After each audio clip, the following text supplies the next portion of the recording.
I'm Banks. I'm Josh. Odd places going.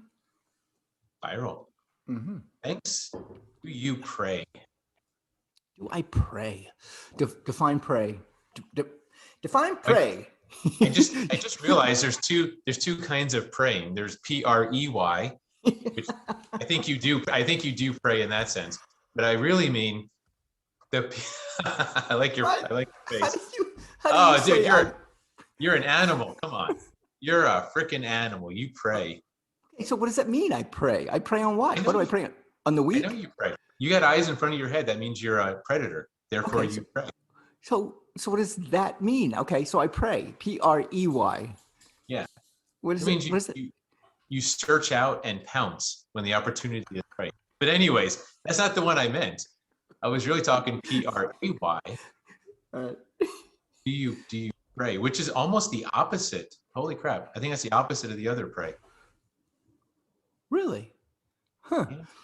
Okay, so do I pray? PRAY. Let's stick with that one. What does that mean when you say PRAY? In my opinion, what that means, Mm-hmm. beg. I can't find the difference between praying and begging. It's begging, isn't it? Okay, so let's take a prayer. I was raised um, multi-religious. My mom was a choir Denominational. director. My mom was a choir director, and she would get fired. So we'd go to Methodist and be there for a year, and then be a Catholic for a year or 2 years, and then be a Dutch Reform. Um, Hey, it's great job experience. Like, why not? I got a well-rounded religious upbringing. Um, begging. Is it begging? Dear Father. Okay, let's think of a prayer. I'm gonna have to make it up. Dear Father, help me get through this day. Is that begging? Okay. Help me. It sure sounds like it. Okay, Like, okay, please help Josh. me. I mean, what is Josh. begging if it's not please help me? Okay, Josh. Would you help me? I need a ride to downtown Claremont. Could you help me do that? Is that begging? Stop begging. I'll help you, of course. Stop begging. You don't have to beg me for a ride. Like well, okay. In You during got prayer, yeah.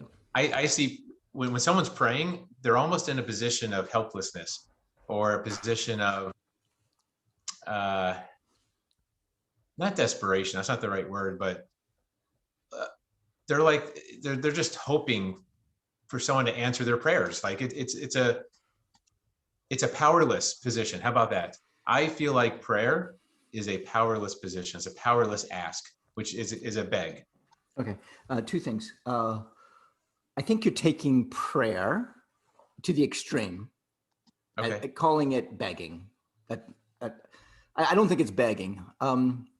Second thing, what I'm hearing from you, tell me if I'm right. Submissive. When you're praying, you're being submissive. Hey, I am not worthy. Help me. Help me get to the day. Help me get my ride to downtown Claremont. Yeah. So I am bowing to you, like, please help me. Now, I am asking a favor of you. I'm not begging. I'm just asking a favor, because if I don't get the favor from you, I can go to someone else and get the favor. Correct? And we've talked about favors in the past. Right, but prayer goes to a higher being. So you can't just go to your next highest being. Like if your God doesn't answer, you can't go to the other God and say, hey, Moses said no, but Jesus, I'm counting on you, man. Like, come on, please, whatever it takes. And if not Well, you, I'm gonna go talk to Allah, and then I'm gonna. well, I I don't think know. You do know that I'm not going to assume it. The Hindus have hundreds of gods, thousands of gods. So if you don't go to one of them, you go to the elephant one, or you go to the guy that looks like Aladdin god, or you know. Um, okay. Let's get back to this. You said something called hope, and you kind of referred to hope as um, in a negative way. What is it? What is yes. hope then? What is hope in this situation in prayer? In this situation, so hope could be one of two things. It could be a good thing, but in this situation, I think hope is a beggar. This is what I say. I say hope is a beggar. When you're hoping, you're transferring the power to someone else to do it for you. You're asking for someone else to do it for you. And I don't like that. It's powerless. Okay. Okay. So in my life, I create my days by saying it out loud. My mornings that I go walking 6 days a week, I'm going to create my day. I create the possibility and decide blah, whatever my day is going to be. And that might be the closest thing to prayer that I do. Okay. Because I'm living it out to the universe to say, hey, universe, if you're there, no, am I living out to the universe no, you know what? I'm saying it to myself. I'm saying, That's you know true. what, today, Banks, you know what you're going to do today? We're going to mulch 3 loads of mulch. We're going to finish up that RV driveway. You know, I'm going to water my plants. I'm going to transplant, whatever. Gang some radishes. I am saying it to myself out loud. I'm not only thinking it, I'm saying it out loud. So I get a dual whammy, and it more than likely comes to fruition because I want to be, you know what? It comes back to integrity. I want to be my word. And when I say it, I can be my word. And that's not prayer. That's not prayer to me. Okay. I don't think. I'm just telling you that's the closest thing to prayer that I can think of Okay. that I do. Now, let me just say something about prayer. There are people that want prayer. They get the comfort of prayer. And I get that totally. I get if hey, God out there, help me get through this day. That's great. I mean, that helps them get through the day. And you know what? I'm gonna go further. I think that religion or even prayer helps people not take a gun and shoot up places. I mean, I'm going to an extreme here. That's your defense of religion? Because without religion, we'd be shooting each other in the face. That's your defense? That's the best you got? Are you serious? I am saying that I think people, you know, religion gives people, prayer gives people a feeling that they're not alone when they are alone.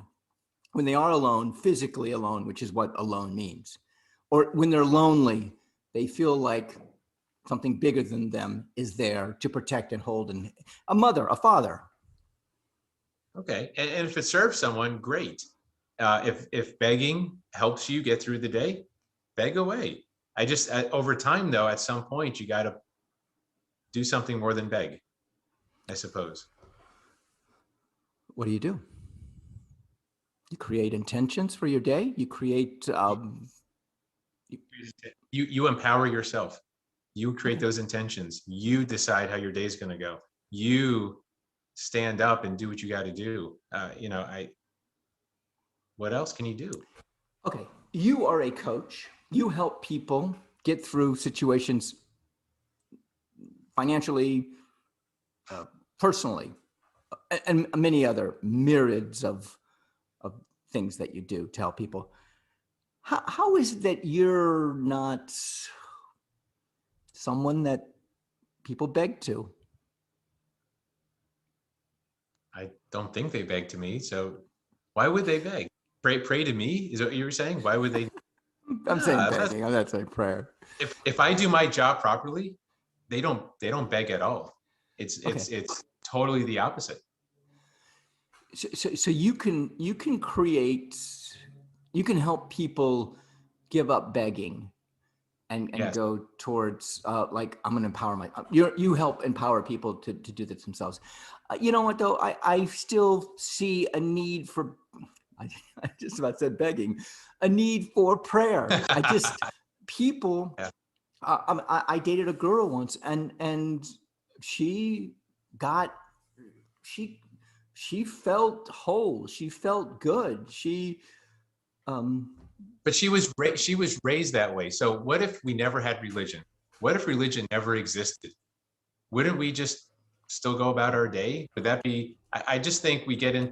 It's become a trap because we're just raised that way and we expect it it's just part of our routine. It is Well, comforting. It's like the warm bath. You know what the problem with the warm bath is? It always gets cold eventually. Eventually, it doesn't stay warm forever.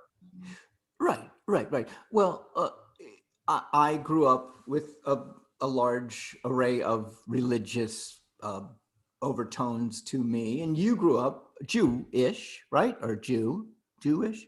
I'm a Jew, and I grew up Jewish, just a Okay. little bit, a little-ish. I remember we were talking about it. And we, I mean, I don't follow the traditional faith-based, um, and you don't either. Your Jewish upbringing, right? So I mean, I feel people are turning to other avenues to figure out who or what they want to, believe in. I do think that and I don't know if the pandemic had anything to do with it, pre-pandemic, that the amount of people going to church had decreased. Less people were going to church, or I don't know, maybe even believing in a supreme being. Yeah. And now that's pre-pandemic, you're saying. That was pre-pandemic. Now the pandemic, I think that drove people back. I'm guessing. I have no idea. So wait a minute. So you're saying the church actually created the virus to make people go back to bring the congregation back? I'm just No. kidding with you, but Okay. That's a long stretch. That's almost as long of a stretch as, religion helps people not shoot other people up. yeah, is that QAnon worthy? Did I come up with a QAnon worthy conspiracy theory? I have no idea. I like to keep it in reality most of the time. I'm Banks. I'm Josh. Odd places going. I roll.